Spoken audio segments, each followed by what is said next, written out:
about you don't tell them, yeah, you're going to end up Hmm. in the NFL. And that's the other thing for kids that are, say, struggling, that, yeah, I really want this to be my career, but you may see Hmm. something that says, well, it may not be. Do you encourage them to think outside the box, or always have something else in mind? You mentioned that Well, earlier about being yeah. Well, I'll give you decent one. human beings. Yeah, I'll give you a great example of a guy who, unfortunately he's taking some heat right now, but I'll go ahead and say, because it was actually one of the um, most poignant moments that I've had in doing this. Coach Steve Sarkisian, he's the head Yes. coach at USC, and he's going through some stuff right now. Mm-hmm.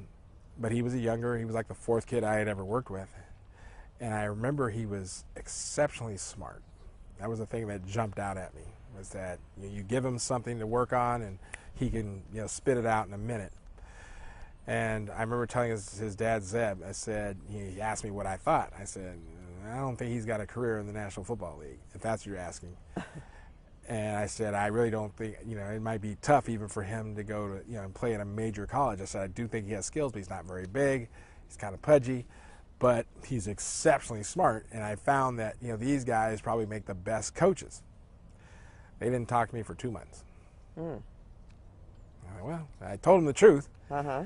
And, And this and so now it kind story. of, he ended up, he ended up coming back. He played at BYU, and then Norm Chow was a very dear friend of mine, was looking for a quarterback coach, and I said, well, Norm, I said, why don't you call Steve? You just coached him. He said, well, I thought he was doing insurance. I didn't think he had any interest in coach. I said, he'd be a great coach. He gave Steve a call, and Steve, was actually a grad assistant, his first job with USC under Pete Carroll, and within 30 days of him being hired at USC as a grad assistant, San Diego State called and said, no, we're going to give you a quarterback job. And then Pete Carroll stepped back and said, well, no, we'll give you an actual job. And Right. so then the rest is history. But, I was visiting Steve a couple years ago when he offered Tate Martell when he was at the University of Washington, and I brought that up.